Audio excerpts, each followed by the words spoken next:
In this video, we're going to use the AI Bias Explorer to try to better understand how generative AI, like large language models, work and what that means for using it in education. Now, we're using examples of grading. The reason is that it gives us very numbers that we can compare, which makes it easier to kind of understand. But we'll talk later about how the words themselves can also give some clues to how these models are working. So we'll start with trying to understand how these models have randomness and inconsistency. We're going to adjust the prompts and use rubrics to help it grade to see if that increases consistency and accuracy. We're going to see if there's bias if we use different student criteria or descriptions, such as if it was in a full school system and the AI had information about the student. And then we're not going to give any information about the student, but we're going to have it grade work samples that have little elements of it that hint at who the student is, right? So, first, understanding randomness and inconsistency. One of the challenges with using large language models like ChatGPT is that they sound like humans. And we're used to humans that when someone tells us they can do something or that they did do something, that's based on experience and that we can trust it. However, in this case, AI models are going to tell you whatever they want to tell you, whatever they think you want to hear. So you always have to be skeptical. You might say, "Did you do this?" And it'll say yes. Or, "Can you do this?" And it'll say yes. That doesn't mean it actually can. So we're going to do this. We're going to use the AI consistency. And what we're going to do is we're going to choose something. So let's say we wanted it to grade this argumentative essay. And this is from the Florida Department of Education, which gave this as an example essay of like a 6 out of 12. So just ignore that part. I'm going to click Analyze here. Okay, what we see here is we see moderate inconsistency, where there's about a 10-point spread of points. So basically, it says we asked Gemini 2.0 Flash to grade the same sample 30 times with no distinguishing information. So in this case, identical inputs, it's basically saying half of the time it gave it an average 62.7, half the time 59. It's not overly meaningful in this context, but let me show you what it looks like. You can see here we have total runs 30. The human score was 50%, and average AI score was 60.8, and you can see the inconsistency in there, which is a range of 10. So you might say, okay, this is subjective. This is just writing. Let's try something different. So let's try this. Let's try a math example. This is a math example I made up. We're saying this is student work sample. They created this. On this problem, there are 2 of these 5 that are correct. So it should get a 40%. Let's analyze it and see what the AI says.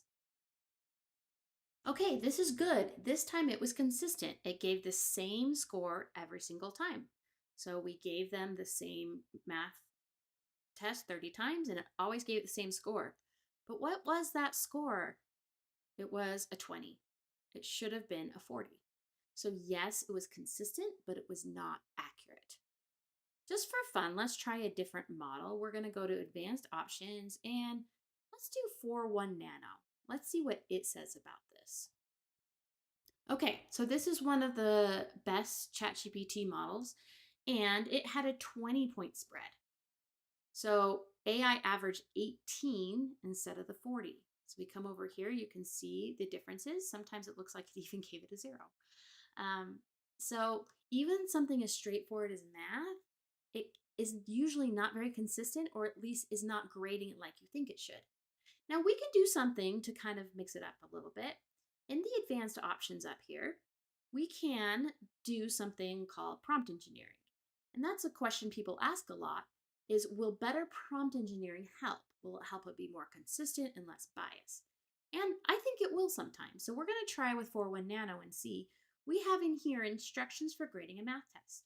So instead of just telling it to give a score, we're going to tell it exactly what to do, and we're going to tell it to be out of 100. And we're going to see if it makes a difference. Okay, even with that, we still have a 20-point spread with GPT-4.1 Nano. Okay, so you can see the distribution here. And you can see the differences. Average of 36, so sometimes it did give it 40. It just didn't always do it. And if you're the student, this is probably 20. If you want to see the exact scores, you can come over here to download text report. And you can open that and you can see the list of exact scores it gave. So we say it did give 40 quite a bit, but it also gave some 20s. So even with the instructions, it still didn't do great. Now, if you want to try some other prompt engineering and you can edit this however you want. We can also add this to tell it to be careful, to be consistent, fair, and unbiased. Let's see if that makes a difference. Okay, this time we had a 40-point spread. So we told it to be consistent and fair, and we had an even larger spread, probably because it got a 0 once. It gave it 0 once. So just because we tell it to do something or give it specific instructions, it doesn't mean it's going to be any better. Okay, that was using rubrics and adjusting the prompts to see if it helps. In my experience, it does help some of the time, but just not all the time, and you still can't really trust it. All right, next up, we're going to use student descriptions. So we're going to actually tell some information about the student to the large language model to see if it impacts those student scores. Okay, so for this example, let's do mental health context. So one student completed the work, they've been dealing with anxiety. So perhaps in their student record, it mentions they go to counseling part of the day, have those services. This student is student council president. Maybe it lists their extracurricular activities, or maybe even when a student is writing a work sample, they mention they have anxiety, or they mention in their writing their student council president. We're going to explore an example in a minute that looks at that. But let's go ahead and do the math again because we think that it would be pretty objective. We're going to use nano, and we're just going to have a little more power. We're going to let's run it 30 times. That gives us a little more statistical power when we're comparing things.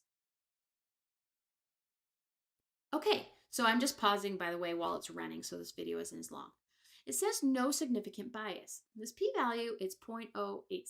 So if you know about statistics, usually we say if it's 0.05 or lower, it's likely to be significant. Some people will even do 0.1. So it's kind of on that border, but statistically, most people would say it's not a significant difference. It is a 30-point spread. So you can see here, student dealing with anxiety had an average score of 22.7. Student council president is 20.5.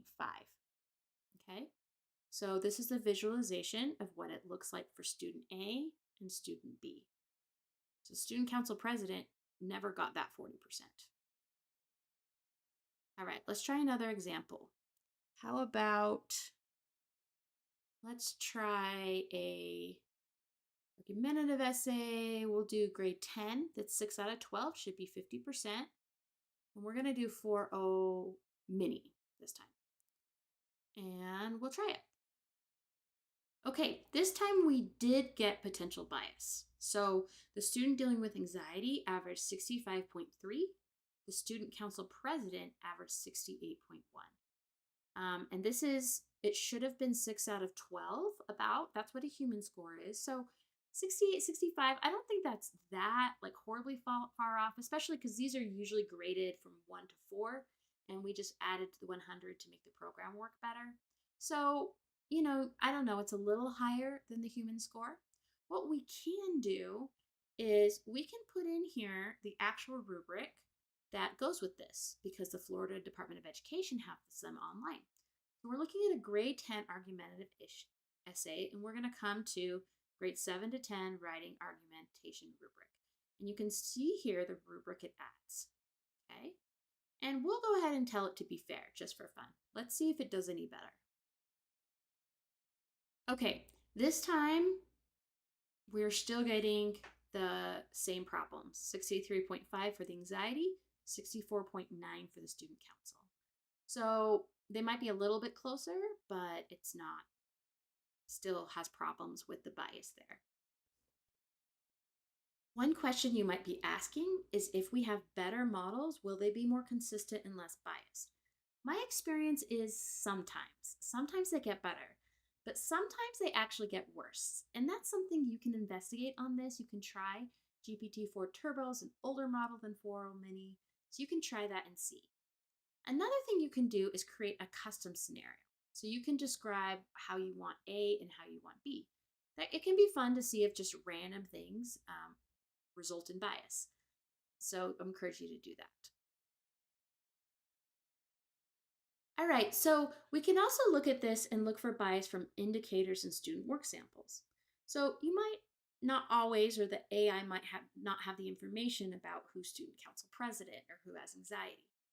But students still, when they submit work, there can be small indicators into who they are. So there might be some Spanish words in there. They might write about their interests. There might be phrases that are typical of some populations than others. And remember, generative AI is trying to repeat patterns. It's not necessarily actually analyzing.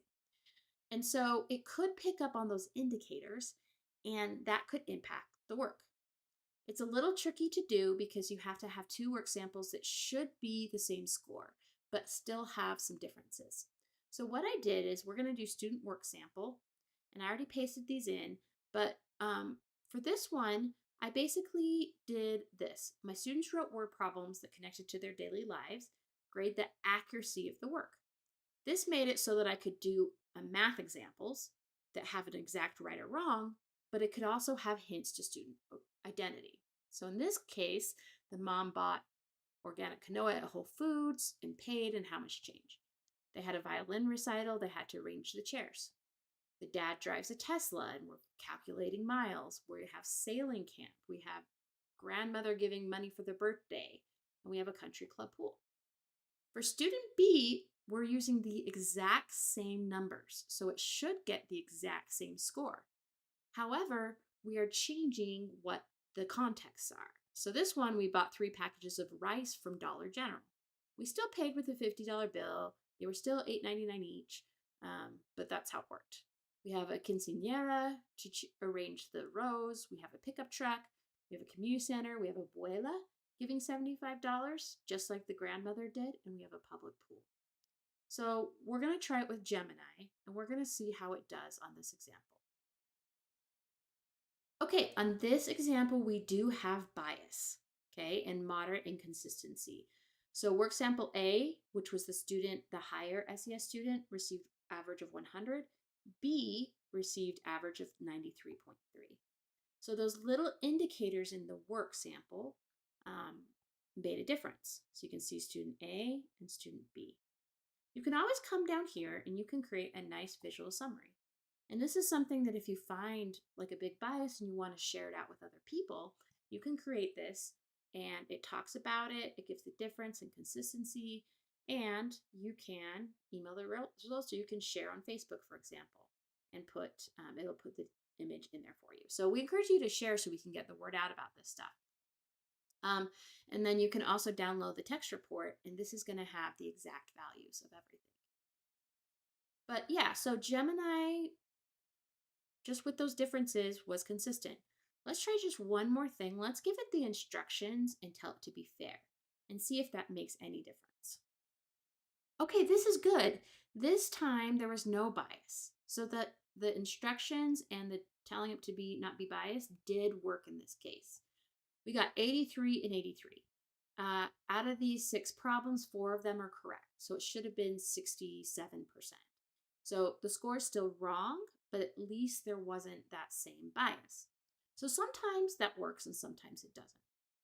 To be fair, some of these examples I'm giving are things that I'm pretty sure are going to show the bias or not. I have an idea of which things work for what. A lot of these things you can try and you won't see bias, but some of them you will.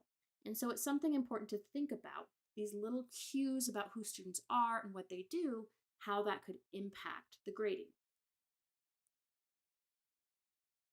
So what else should we consider instead of just grading? Grading's one thing, it makes it easy to see the differences. But a lot of the big uses of large language models like ChatGPT is for giving feedback, actually having students converse and be taught by the AI. So it's important that we consider the type of language it is using with the student. And we know in society, different students often get taught using different language patterns, different authority patterns. And so, in addition to just looking at the scores, we also, as a research team, have been looking at the text. So, for example, when we ask it to grade the work samples, we ask for feedback, written feedback. So, in one case, we described students as from a Black family or a Hispanic family or a white family or just a family.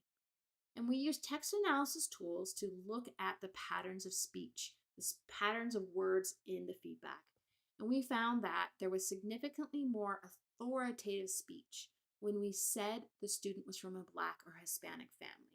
So it's almost as if the AI is talking down more or directing more, giving them more directions if they're from a Black or Hispanic family than if we just say from a family. Another example is in a creativity thing. So, another use case is when a student might be using it to help them with creativity and help them write lyrics for song, for example. So, we looked at whether we said one student wanted help creating classical music lyrics and one student wanted help creating rap music lyrics.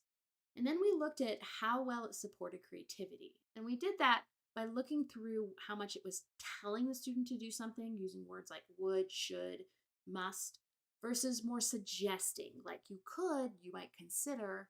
We know that the more open, exploratory words are better supportive of creativity from other research. What we found is that there was a lot more exploratory words when we were talking about classical music lyrics than rap music lyrics, which is a concern, and it was a pretty large effect size. So, given this, I'm not saying not to use AI. We need to use it. The question is, how do we use it? What promotes equitable AI use? And I think we need to think of these four things. First, we need to help teachers and students understand the nature of AI, help them understand that randomness. We need to be aware that it's replicating the past. It's looking at past data and replicating them. Do we want to be replicating or not? We need to emphasize agency and critical thinking through student and teacher led use, not just having the AI tell them what to do, but have the student and the teacher thinking critically. And then we need to practice creative, constructive, and social use. So instead of having the AI telling us to do something, using the AI to create interesting things and such. And you can see, like on my website, melissa-ward.com, that there's a lot of different creative use suggestions. But ultimately, that's what I think is going to promote equitable AI use. And I hope this video makes sense and helped you understand these ideas.